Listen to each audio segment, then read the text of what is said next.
wixii maanta meeshaan laga jeediyey oo hooyooyinka ay sheegeen oo odayaasha sheegeen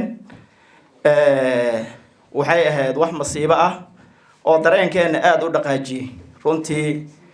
indhaheena biyaa ka socday qalbigeena iyo qaluubteena way nooshahay runtii banaanbaxa dee maalmahan hooyooyinka jididka lagu celinayo waa u jeednay laakiin markaan maanta idiin soo hor fariisanay wixii banaanbixii wax ka bedelan ayaan meeshaan kala kulannay waxaan rabaa inaan sheegno 4 sano dowladdan maxaa Cabdullaahi Farmaajo uu hogaaminayo waa ciidamada kaliya oo la qaaday ciidamadan maanta cabashadooda ay taagan tahay muddo badan ay taagneed ciidamadu sidoodaba habeen la qoray ciidamada habeen la qoray ahaayeen qofka warqabta aysi jirin aniga oday aan qaraabanahay oo adeeg Ismaaciil jooga 3 cunug oo asaga uu dhalay oo ka keenay Sacuudiga 3 wiil oo isku xigtay 3 waa u qoray maalintaas intuu soo wacay wuxuu ugu yiri kaalay damiino 3 wiil aan u dirsanayaa qadar marka waxaan ku yiri anigu mucaaradaan nahay nimanka meesha joogana mucaaradku iskuma fiicne wiilashu hadii nacfi uu ka soo galaya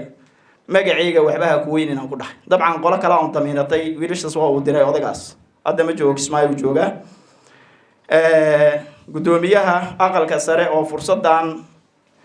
maanta na siiyay oo xildhibaanadii iyo waalidiintii caruurtooda ay maqneed halkan isugu keenay waxaan ka codsanaynaa 2 arrimood arrinkaanu siday kugu soo gudbiyeen waalidka shacabkan waa shacabkii anagu aan matalaynay inaan dhaxda u xirano adigana aad nagu hogaamisid albaabka soo la garaaci kara la garaaco qodob waa kaas qodobka kale waxaan rabaa oo gudoomiyaha ka codsanaya kulan gaar oo 2 gole ay isugu imaanayaan oo arrinkan looga hadlayo inaan yeelano oo aad noo samaysid deegad damiir uu ku jiro ama qalbi uu damiir ku jiro ayaa cabasho dhageysta qolada caruurta shalay dirtay oo haddana guddiga loo saaray runtii aniga waxaan aaminsanahay wax dareen ah inuusan ku jirin masiibo dalkan loo soo diray ahaayeen laakiin maalinteeda laga xisaabtami doonaa hadduu Ilaahay subxaanahu qaadirka ay ogolaado haddana waxay rabaan hoggaan Soomaaliyeed inay qabtaan oo dalka ay hogaamiyaan madaxtinimo ay u sharaxan yihiin 10 kun oo arday ah oo Soomaaliyeedna way maqan yihiin asay waalidkii dhalay dhageysan laayihiin waa wax nasiib darro ah marka waxaan qabaa gudoomiye Abshir Buqaari waxa aad samaysay taariikhda ayaa ku xusi doonto annagana waa ku garab istaagaynaa insha Allah taala cabasho iyo walaalow baashaan waa ka soo gudubtay cabasho iyo walaalow baashaan waa ka soo gudubtay waxaan qabaa sidii kale ilmaha lagu raadin lahaa inaan ka shaqeyno